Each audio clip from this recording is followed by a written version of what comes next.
Hello and welcome back. This is part 5 in my series reviewing and critiquing Jordan Peterson's book Beyond Order, or 12 More Rules for Life.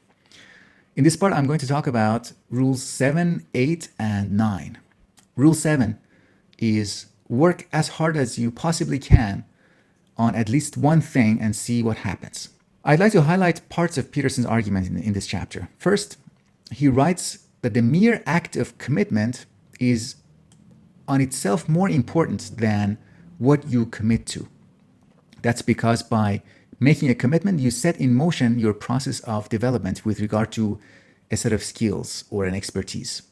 You're putting yourself with that commitment under pressure and under constraint, which would help build your character. I see his point, but at the same time, I can think of several examples of commitments to plans and things that would be worse than not making any commitments. So I believe there are situations in which not making a commitment is the better option than making a commitment among what is available.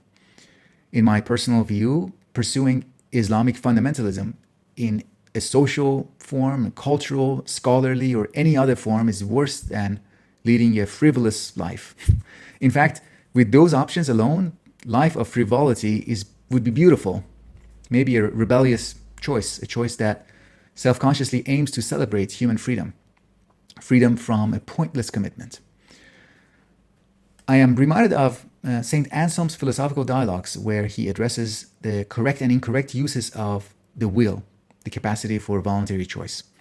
To put it briefly, a correct exercise of will leads to its preservation, preserving the ability to make future decisions, whereas the wrong exercise of will diminishes the capacity for future decisions. So we should be mindful of making a kind of commitment that doesn't destroy our ability to make future decisions. Peterson is correct that working on something is associated with becoming something, but that doesn't mean that hard work on anything or any method of becoming and cultivation is unquestionably good. With these considerations, we would probably have to revise Peterson's Rule 7. Working hard on something shouldn't be mindless. I don't think he would disagree with that. So hard work should be accompanied by at least occasional reflections on whether it is worthwhile to continue. And there should be a place for rebellion and refusal. Moving on to Rule 8, which is try to make one room in your home as beautiful as possible. I enjoyed this chapter and the following chapter, Rule 9. So far, these were the only somewhat pleasant chapters of the book. In this chapter, he talks about the importance of art and poetry in bringing us into the present moment, in connecting us or reconnecting us to concrete experience, in helping us recognize the magic of being alive, living in the present moment. There's a lot of beautiful poetry in the chapter, as well as autobiographical segments about Peterson's family life and his life as a professor. The very interesting episode about furnishing his office after getting the job at the University of Toronto. While I was reading, I wished that the whole book was written in that style, as an autobiographical work, free of advice, free of grandstanding, free of the amateur theology in a state of emergency that seems so difficult for Peterson to shake off. But that's probably just a reflection of my taste. But I really believe that would have been a better book. Another point, what is puzzling about this chapter is that he prescribes a very specific relationship with the arts, namely the relationship with art as a consumer. He doesn't say become an artist, become an amateur artist, at least pursue some artistic and creative projects, at least as a hobby, make a mess every once in a while, a creative mess, explore. He says instead, buy a piece of art. Of course, we should support artists as much as we can and the arts community. But the consumerist relationship with art is limited. Consumerist relationship with anything, including art, is vain, it is distant, and it is easy. You just click a button and you own a piece of art.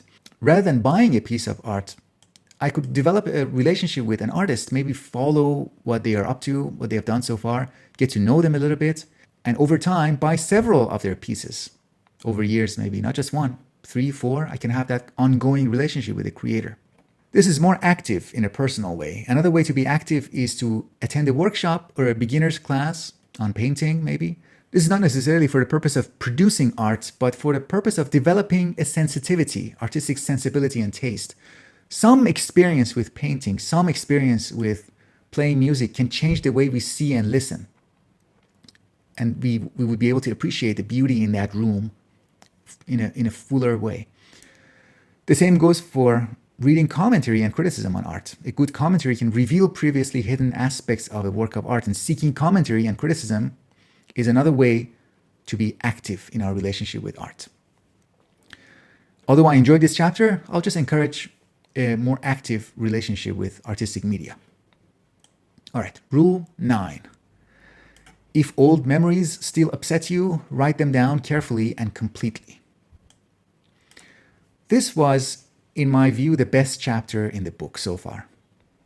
And I think it's because Peterson is best equipped to write it, was best equipped to write this kind of chapter. He talks about his clinical clients and the way he relies on examples, his advice or his theoretical discussion and his examples enrich each other. It's not like he's using examples for the service of pushing his advice.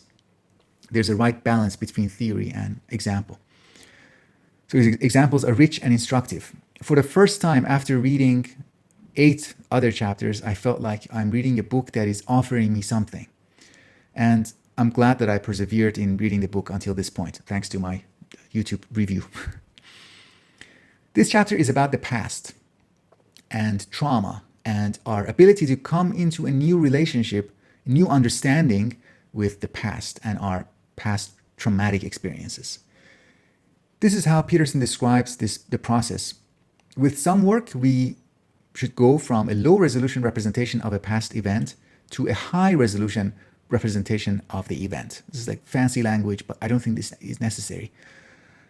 It might be more helpful to say that we'd be moving from a view of the past event that is very closely tied to a very narrow perspective and a very narrow specific embodiment to a wider perspective, or relying on multiple perspectives and multiple embodied relationships with the same event, the same memory. Example, let's say that I am still disturbed by that time my father slapped me across the face when I was a kid.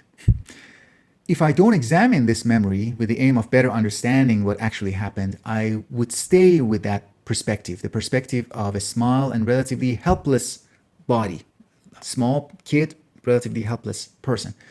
If I do examine the memory closely, carefully, patiently, I can bring to mind certain facts that are liberating.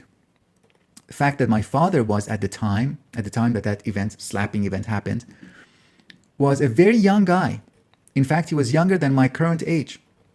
If I'm angry or upset at someone, it will be directed at a young guy trying to raise a family and working 3 jobs. So I should become mindful of, if I'm still disturbed by something, I should be mindful of who it is, what it is that I'm being upset by, who it is that is disturbing me.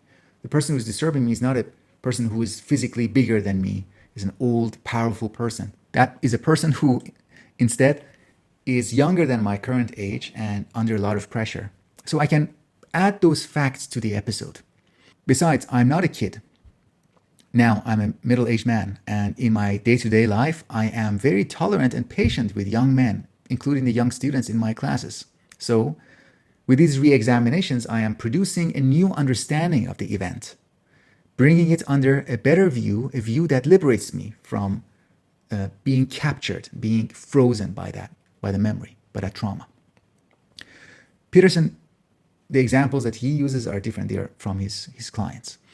Peterson writes how after reviewing an event several times in such a logical way, trying to find a new understanding, the time it takes to tell that story, to talk about the event from the beginning to the end, shortens. So the first time you might talk about the trauma, it might take you 50 minutes, 1 hour. Second time might take you half an hour, and the third time might take you 10 minutes. And that shortening of the length is a sign that the events, the memory is getting more and more under your control. I think it's distinction between reliving an experience on one hand, just re-experiencing and re-expressing the emotion once again, and on the other hand, achieving a new interpretation of the experience is important. We should understand that one of them is helpful, the other one is not necessarily helpful. Just reliving the emotion is not helpful, but to achieve a new interpretation, a new understanding, that is helpful, that is liberating. We might be unable to change the past, but we can create a new discourse, a new frame, a new way of talking about it. Or even in one case, he talks about a client who has changed his worldview, and within that worldview, the particular traumatic event now is not as disturbing. So we cannot change the past, but we can create a new frame or a new discourse about past events, and that might be as consequential, as effective as actually changing the past. All right, I'll stop here. Please feel free to comment or ask questions, and I will continue the discussion in the next part.